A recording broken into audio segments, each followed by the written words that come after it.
Hey there, welcome to the DFS Build NBA edition. I'm Kevin Roberts, joined with Taylor Smith. Going to go over the main slate over at DraftKings, with the goal being to help you win some money. We just knocked out the MLB DFS main slate video today. You can check that out on our YouTube page. If you want extra advice for free, you can come join our Discord and talk shop with everybody in there, including us. And if you want a nice foundation to build around, you can hit up our MLB DFS picks and stacks. Of course, our NBA DFS picks, and check out what else we got going on in our Patreon. Both those links can be found underneath this video, or just come in to Discord and join us, and we'll help you get where you need to go. The way we do this one, we go position by position, looking at the best plays of the slate and kind of talk strategy, ownership, and projections, all that fun stuff, hopefully pointing you in the right direction. So, right up top, Trae Young starts things off as I fumble over myself. He has the best projection at the point guard position. This is a nice loaded position up top, so he is not alone, but he is the chalkiest stud at point guard. Are you paying for Trae, or are you doing something different? Probably something different. I always like Trae. The matchup's fine. It's a good game environment against Portland at home, but I think there's better value at the position. I think Devin Booker, for one, is just a way better play in the same range without KD. Maybe Bradley Beal will be out as well. He's questionable as of now, but Booker in a game, the Suns have no incentive to tank. So I just assume Booker is going to keep playing 40 minutes a night. He's been pretty volatile and pretty frustrating, but I do like the matchup against Milwaukee. High usage guards against the Bucks has been a thing. Obviously, without Dame, I don't think they're really any better or worse defensively. They're just still bad against high usage guards. So if I'm paying all the way up for a point guard, it is probably going to be Booker and not Trae Young. Well, the only question there is Booker can be slid over to shooting guard. So what's your interest level in just pairing them and finding another way to get different? Minimal. Well, I guess we part ways there. I don't mind it. Like, obviously, I don't really want to pay almost 10K and play into like ownership with Trae. So for that reason alone, I'm with you in like looking for another thing to do. The only problem is one of the best ways to do that was going to be Josh Giddey, and he is questionable. You just rattled off a bunch of Bulls names before we went live here. There's like 6 guys for Chicago that might not play, plus the guys that already weren't going to play. So all of a sudden, like if Giddey is removed from the equation and we're not going to play Trae, you either are playing Devin at point guard and then dealing with something else entirely at shooting guard. So I spoke too soon. Like I ran a build without Giannis because I don't want to play Giannis on this slate. And I am getting a lot more Trae as a result, just because there's more money to spend elsewhere without 12K Giannis on DK, where you don't have the Denver game. So I do like Trae a bit if I'm not paying up for Giannis. I still think there's a lot else to like, especially on the cheap side for point guard, but totally fine. Like if I'm playing a lot of Blazers, which I'm inclined to do, regardless of the injury news, like Simons is one of my favorite plays on the slate if he's in. Abdi is one of my favorite plays on the slate. Klingon as well. Shaden Sharp looks awesome on this slate. Running it back with Trae or Kongwu or Daniels makes a lot of sense. Yeah, absolutely. I just think, the only question would be then, what are we doing to get different, and how do we feel about that? Fading Giannis would be the way to get different, I think. I'm with you. I think right now that is the way to go, and I think like Trae Young at almost 25%. Doesn't feel super comfortable because Trae Young is kind of the type of player that will bottom out when you least expect it. That said, though, I find it a little bit hard to get away from Trae here. I like the Trae Devin pairing. There's a lot of value already, and there could be a ton more opening up. That's how I'm going to do it. That said, there's a lot else to like. If Giddey is in, Giddey against the Raptors looks really, really good. Steph Curry's okay in a good game environment against Grizzlies. Not super into him or Ja. Plus, Ja could sit on the second leg of a back-to-back set. But those guys are in play. Like, they're not going to be owned at all. If Giddey's out, maybe they'd gain a little bit of steam. But you could certainly make a case for them as nice GPP plays. Don't really think you have to do that, though, because the guys that look better are not that much more expensive. And like you said, there's Simons, if he's in, who projects pretty darn well in a smash spot against the Hawks at only 6.5K. Shaden Sharp at 6.7. Great pivot if Simons is in. Great substitution if Simons is out. I don't love the mid-range beyond those guys, though. Is there anybody else in that price range that stands out?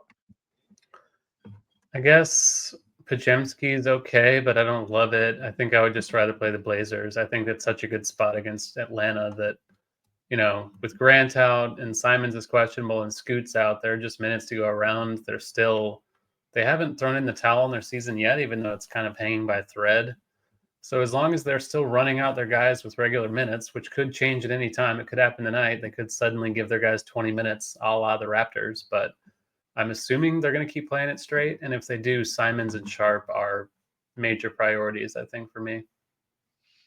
Yeah, they look good. I would probably, after them, though, I would probably start looking to go way, way down. I think Ryan Rollins at 4.3 and DeLon Wright at 4.4 are where you start with that. I think that does possibly change if Giddey's out, because then we could be looking at Javon Carter territory, possibly, depending on what they do. I would really just go with whatever guys end up starting for Chicago. But the Raptors are a great matchup. Chicago's at home. Whoever ends up starting would have a massive role on their hands. But as things stand, DeLon Wright looks hard to get away from at 4.4. I do like him just because the minutes. He himself is not great, but he got 30 and 34 minutes in the last 2 games. The Sixers are not a bad matchup. As long as the game stays reasonably close, he's going to get those minutes again and should be able to produce and pay for that price tag. I will mention Delano Banton, though. 3.3K Banton if Simons is out, maybe even if Simons is in, because there are other guys not there for Portland. But if Simons is out, Banton's going to get like 20, 25 minutes. Maybe they would even start him. I don't know. But Scoot is out too. Like no Scoot, no Jeremy, no Ayton. Like all these guys are just gone. So if Simons were also out, like the Blazers would be even more of a priority. Yeah, I think Benton's going to play around 20, even with Simons in off the bench. And if Simons is out, I'm pretty sure he would start. I don't know who else they would start instead. So he looks great. I think Talen Horton-Tucker, if the Bulls sit those guys, is probably a priority at 3K flat. Yeah. Just a really good per minute guy. I think I would prefer Horton-Tucker to Benton, but both would be great in that scenario with Simons potentially out. That's about it, though. Like, I guess you can always look at Chris Paul, but I'd just much rather play DeLon Wright or Ryan Rollins on the cheap side. Yeah, Scottie Pippen Jr. would gain some steam there at 5'8" if Ja was ruled out. I think he's still that's an okay price for him because he was producing. Like if Ja isn't there tonight for whatever reason, they like to pull the plug out of nowhere. I don't think he's on the injury report, but if he was randomly ruled out, I would entertain Scottie Pippen at that price. Don't think he's super necessary, especially if Banton is a thing. But just keep him on your radar in case that happens. Over at shooting guard, that's where I prefer to use Devin Booker. I just think from top to bottom, whether it be Trey or like going more GPP oriented with like Curry or going all the way down with these value guys that are already there, I want to save point guard for those things and slide Devin to shooting guard. The only other guy I guess there's 2 guys. The only other 2 guys I'm really thinking besides Booker, Franz Wagner for 1,000 less against the Spurs. He's always a good play. It's just him and Banchero eating up all the usage for the Magic offense. And I don't think Cole Anthony's back. I think he's questionable at best. And then it's Simons, I suppose. If Simons is in against the Hawks, obviously the price is really nice and good projection. Just a little bit worried about him being questionable at this point and kind of thinking he won't play. So what are your thoughts here? Are you just going to play Booker here or you want to play somebody else? Booker, Simons, Sharp, all the guys we talked about at point guard also look good at shooting guard. Obviously, Mikal Bridges, I still don't mind. The Knicks are still without Brunson. They're without McBride. They're without Payne. They're playing Philly, who's tanking. Towns is questionable. If Towns is out, these other Knicks are going to get tons of usage. Bridges is usually my least favorite of the group, and he still is. Like, I'd rather play Anunoby. I'd rather play Hart if I'm paying for these guys. But, the minutes are still there. He's under 7K again. Don't mind it at all. Not super into Franz at 8.7. Just, Orlando in general is not an appealing situation. Even in a good matchup against the Spurs, I think I'd prefer Banchero if I'm paying for one of them. Kobe White, if it's like a disaster scenario for the Bulls and Giddey is out and all the other guys are out, he's not on the injury report, so I assume he would be good to go. 8,400 would see a ton of usage along with Vucevic in that situation. If Giddey is out, Herter is going to look better. Obviously, Herter would have to play. He is also questionable. And then punting it, Gary Trent is okay, given the Lillard situation. And then I don't mind Julian Champagnie if you want to fully punt it at 3-3. But there's kind of a lot to like at shooting guard, which isn't often the case. That's true. There is more value, though. Jacoby Walter is starting, and he's one of the few Raptors that we can feel reasonably confident is going to get 30 to 35 minutes. good spot for him against the Bulls a lot, and you can use him at small forward as well. So I do not mind him as a value. Just going to come down to like, is he super necessary? He's like obviously a very low floor guy. So do we need him? Are there going to be better value plays? Like if you're looking at shooting guard and it's Banton versus Jacoby, it's obvious it's going to be Banton, right? So just got to be smart about those decisions. Tumani Kamara, one of the guy, 5.8K, gets the same matchup these other Blazers do, and he's cheaper than everybody else that we'll be prioritizing, and he's just going to get like 38 minutes in like the best possible spot. So I like him a lot. In addition to those guys, like you don't really need to pick and choose. You can play 3 Blazers on this slate and feel pretty confident that they're going to get there. But yeah, like I'm with you on the Knicks thing too. Like I think Mikal Bridges ranks pretty low as far as the ones I'd actually want, but he's definitely in play. I think I certainly favor OG. Just what has he been doing? Like just crazy usage, crazy production. He's good. Yeah, it seems so. But yeah, it's obviously crazy these guys who like kind of just play a secondary role, like Mikal Bridges when he was in Phoenix, and then he went to Brooklyn. Gets a bunch of usage and like, oh, he can actually play. Or like Jeremy Grant when he went to Detroit, it's like, oh, this guy can actually score. And now Anunoby without Brunson is getting a chance to show what he can do, and he's like legitimately a good offensive player. Yeah, he's crushing it. So how many Knicks is too many Knicks Quentin if Towns Grimes, is out? Another example of that. Yeah, well, speaking of Quentin Grimes, 9-4 for him against the Knicks. Don't think I'm going to do that. Revenge, but no thanks. Yeah. Desmond Bane, if Ja is out, I would definitely look at that, but we'll just have to wait and see. It doesn't really seem like that's going to be the case. Dalen Terry? I mean, no, I don't think we really need to do Dalen Terry. Like, if everybody's out for the Bulls, sure, but he's been getting run and he just has a low floor. So 3.5K for Dalen Terry. If dudes are out, I would much rather play Horton Tucker. I just think he's a better play. Yeah. So we'll just see how it shakes out. I know you're saying that because like 2 slates in a row, I was like, no, I think he's a pretty decent play if he's not going to be. He's not bad. Like, yeah, Giddy is out. And they're shorthanded. He's questionable himself, obviously. Yeah. That's why I'm not really like super interested in him right now. But 100%, if he's only 3.5K against the Raptors and those guys are out, like he's going to play like 35 minutes and be productive. So he'll be in play. Just it seems like we're going to have a shit ton of value. So I don't think I'm going to be circling and clicking Dalen Terry tonight. Probably. Terry. Okay, so small forward Franz Wagner. I still think Wagner and Banchero are in play. I'm a little bit skeptical that game's going to stay close. But Wagner's in play. Jimmy Butler, no thanks. I would play Wagner over Jimmy Butler. I just don't think Jimmy has much of a ceiling with Curry there. He just seems to defer to him.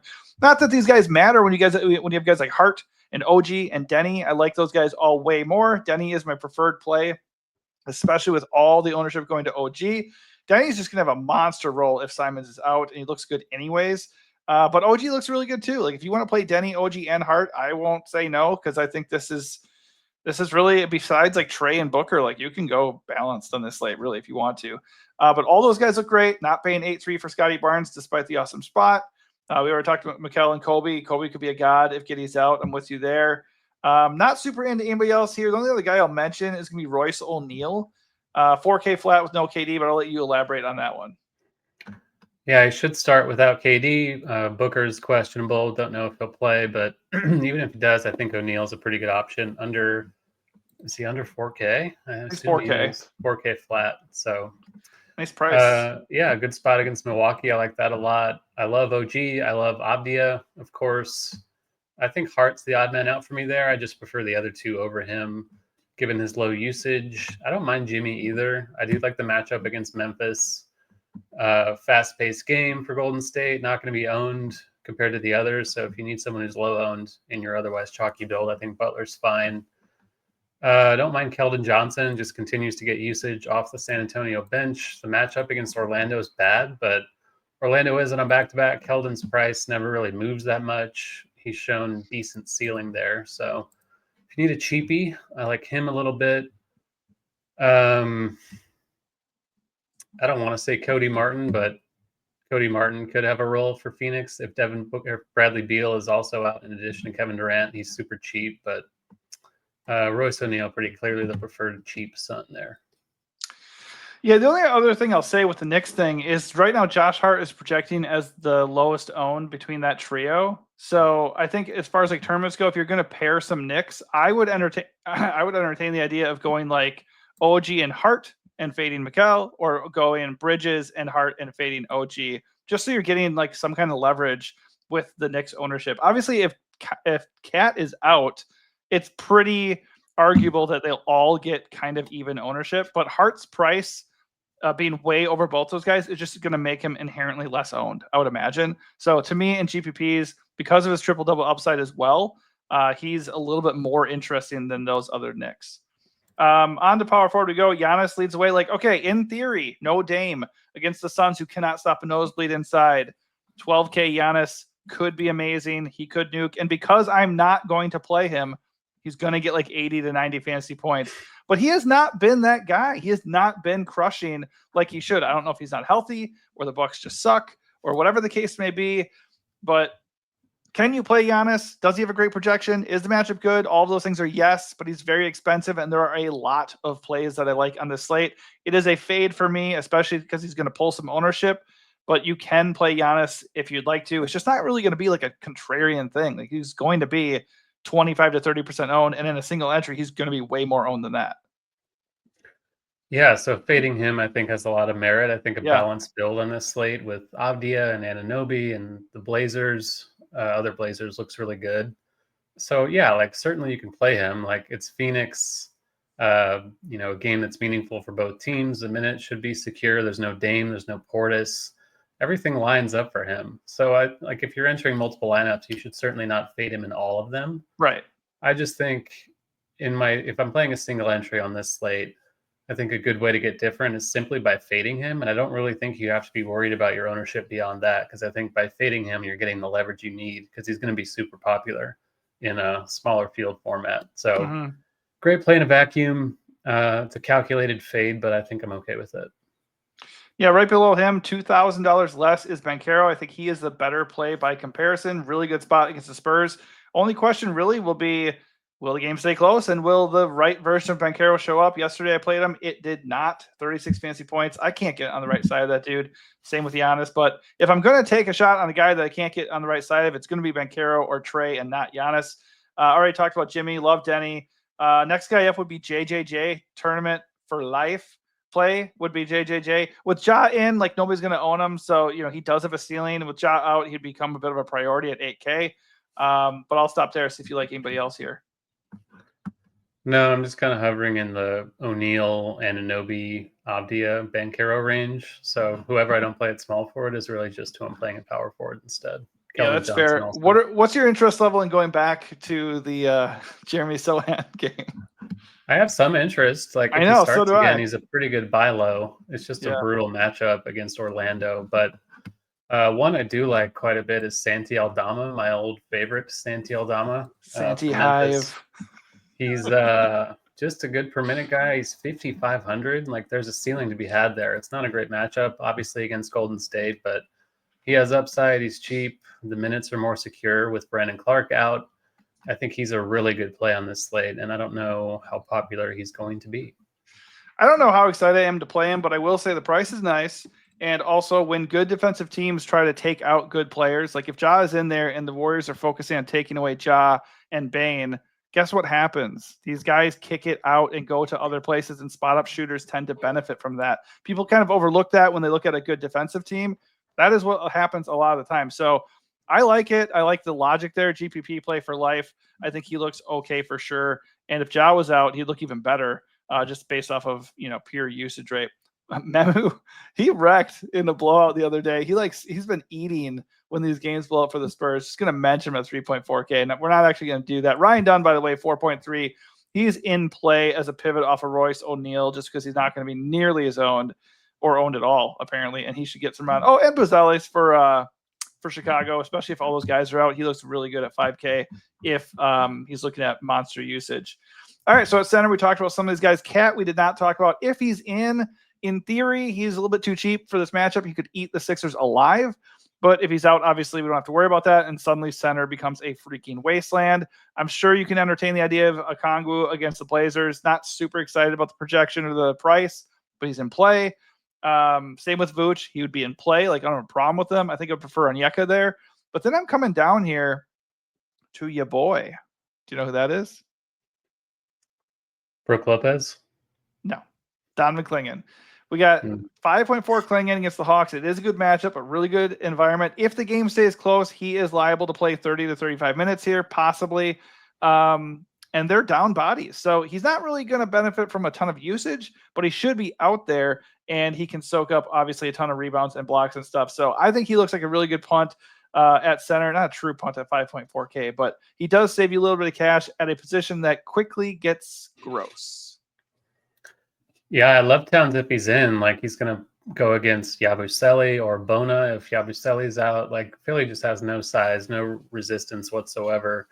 He should eat. So if Towns is in, love it. I keep setting off Siri somehow on my iPad here. It's driving me insane. I think even if Towns is in, I have interest in Mitchell Robinson. He's 3,200. He's a good per minute guy. He's probably not going to play 20 minutes if Towns is in, but he doesn't really need it necessarily. Given the matchup against Philly, there could be garbage time. I think Mitchell Robinson is a really good punt, even if Towns is in. And then if Towns is out, he's, the best value on the slate and probably chalk. But I don't mind either way. That'd be good chalk, though. I'm not going to run away from that chalk. Sure. You're going to get Precious, as a backup, I guess, is there. But whoever starts Robinson would start.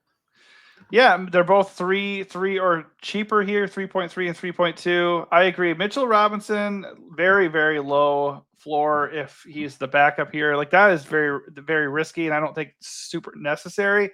But it's an okay tourney play. I think, obviously, if Cat is out, whoever starts for the Knicks, they're just going to get 30 minutes, and they're going to be a great play because they're super, super cheap.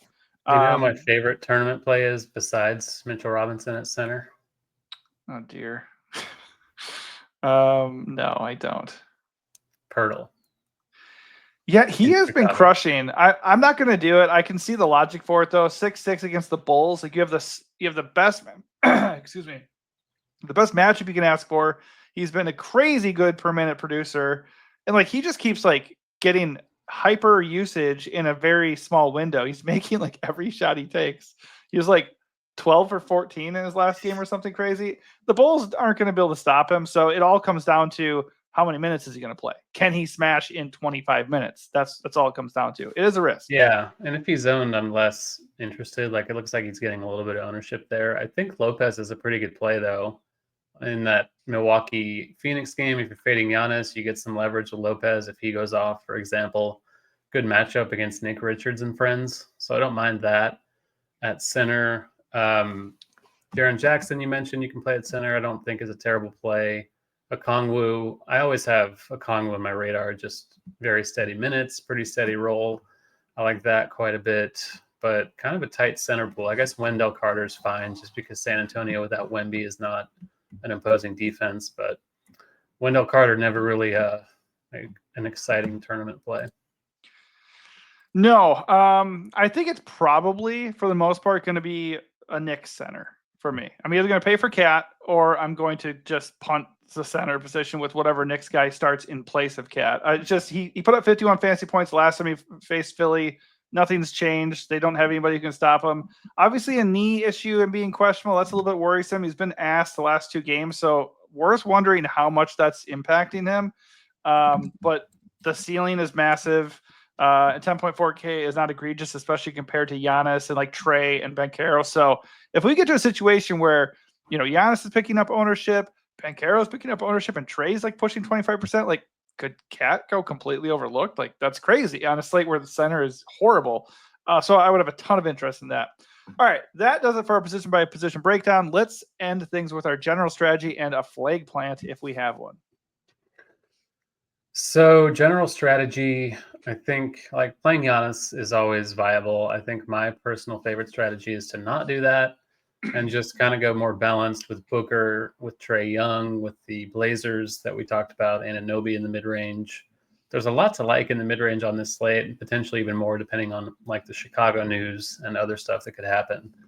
So fading Giannis is not comfortable, but given his kind of sketchy ceiling, he's just not really been worth it. And he's 12K. It's like the most we paid for him all year. So right. 12.1K. So I'm comfortable with the fade. If it burns me, it burns me. I'll still have some.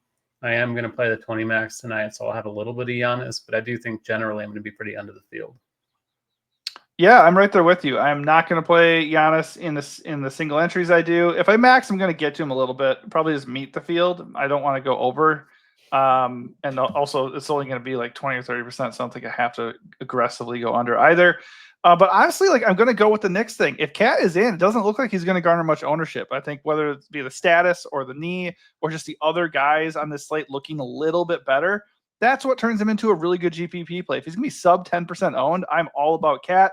And of course, if Cat is out, I'm definitely playing the next guy who starts for him. The other thing is going to be Devin Booker at shooting guard. I'm locking in Devin Booker on this slate.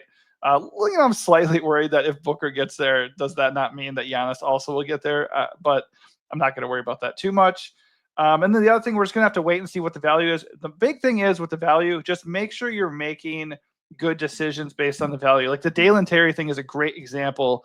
Whereas like if we're looking at Dalen Terry and there's also like Javon Carter or something, I think I'm just going to use a more proven commodity like Javon Carter, or I'm going to go get like Delano Banton if he starts and Simons is out. Just use the best plays that you can use without like, just going out of your way to get different for different sake, that kind of thing. But overall, I think we're in agreement here. Balanced and underweight on Giannis does feel like the way to go. All right, that is going to do it for us. Hopefully it helps you out. If it does, smash that like button, subscribe to the channel, come join us in Discord, and check out what we are offering over on Patreon. Thanks for watching and good luck.